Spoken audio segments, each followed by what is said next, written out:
Hello বন্ধুরা, আশা করি আপনারা সকলে ভালো আছেন। এই ভিডিওতে আমরা দেখব প্লে স্টোর অ্যাপটি ওপেন করার পর এই যে প্রবলেমটি দেখা যাচ্ছে এটি কিভাবে সলভ করবেন।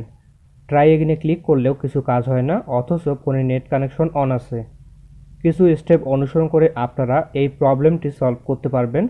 আগে যেভাবে প্লে স্টোর অ্যাপটি ব্যবহার করেছেন, প্লে স্টোর থেকে বিভিন্ন অ্যাপ সার্চ করে প্রয়োজনীয় অ্যাপটি ডাউনলোড করেছেন, সেটি আবারও করতে পারবেন। আর মাত্র কয়েক মিনিট ভিডিওটি দেখতে থাকুন। আমি আছি আপনাদের সাথে শুভ। চলুন ভিডিওটি শুরু করি।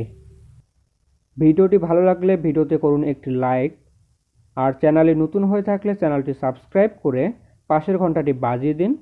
এতে করে আমাদের চ্যানেলে নতুন কোনো ভিডিও আপলোড হওয়ার সাথে সাথেই আপনার কাছে পৌঁছে যাবে। প্রথমে আমরা ফোনে থাকা সেটিংস অ্যাপটি ওপেন করব। সেটিংসে আসার পর একটি অপশন খুঁজে নেবেন অ্যাপ ম্যানেজমেন্ট। অনেক ফোনে নামটি একটু পরিবর্তন থাকতে পারে, যেমন অ্যাপ ম্যানেজার এমন থাকতে পারে। আমরা অ্যাপ ম্যানেজমেন্ট অপশনে ক্লিক করব। এবার নিচের দিকে আসবেন, এখানে আপনারা আপনাদের ফোনে থাকা সবগুলো অ্যাপ দেখতে পারবেন। এই সকল অ্যাপের মধ্য থেকে গুগল প্লে স্টোর অ্যাপটি খুঁজে বের করবেন। এই যে দেখুন গুগল প্লে স্টোর, এটার উপরে ক্লিক করব। সবার প্রথমে আমরা অ্যাপটি ফোর্স স্টপ করে নিব। ফোর্স স্টপ করার জন্য এখানে ক্লিক করবেন, তারপর ফোর্স স্টপ অপশনে আবারও ক্লিক করবেন। অ্যাপটি ফোর্স স্টপ করার পর অ্যাপের ডাটাটি ক্লিয়ার করবেন। এই যে দেখছেন ক্লিয়ার ডাটা, এটার উপরে ক্লিক করব, তারপর ক্লিয়ারে ক্লিক করব।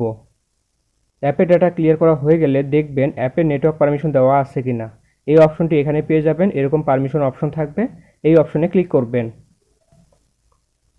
তারপর যে পারমিশনগুলো অফ করা আছে সেই পারমিশনগুলো অন করে দিবেন। আর যাদের ফোনে থাকবে না তাদেরকে আর কোনো কিছু করতে হবে না। মূলত এই 2-3টি স্টেপ আপনাকে ফলো করতে হবে, তাহলে আপনার এই প্রবলেমটি সলভ হয়ে যাবে। এখন যদি আমরা প্লে স্টোর ওপেন করি, তাহলে কিন্তু সাথে সাথে প্রবলেমটি সলভ হবে না। আপনাকে কমপক্ষে 15 থেকে 20 মিনিট অপেক্ষা করার পর আবারও অ্যাপটি ওপেন করতে হবে। প্রবলেমটি সলভ হলে আবারও আমরা ফিরে আসতেছি। তো বন্ধুরা, আমাদের প্রবলেমটি সলভ হয়ে গেছে। অ্যাপটি ওপেন করে দেখাচ্ছি।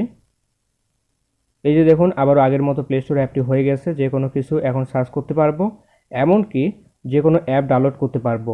ভিডিওটি ছেড়ে যাবেন না। প্রবলেমটি আসলে কেন হয় তার প্রধান কারণ, আপনি যখন ফোনের কোনো পার্টস পরিবর্তন করে থাকেন, মানে ফোনে কোনো একটা জিনিস নষ্ট হলে বা ফোন রেজিস্টার দেওয়ার কারণেও এই সমস্যাটি দেখা যায়। তো বন্ধুরা, তারপর যদি কোনো জায়গায় বুঝতে অসুবিধা হয় কমেন্টে অবশ্যই বলবেন। দেখা হবে নতুন কোনো ভিডিওতে। সকলে ভালো থাকবেন, ধন্যবাদ।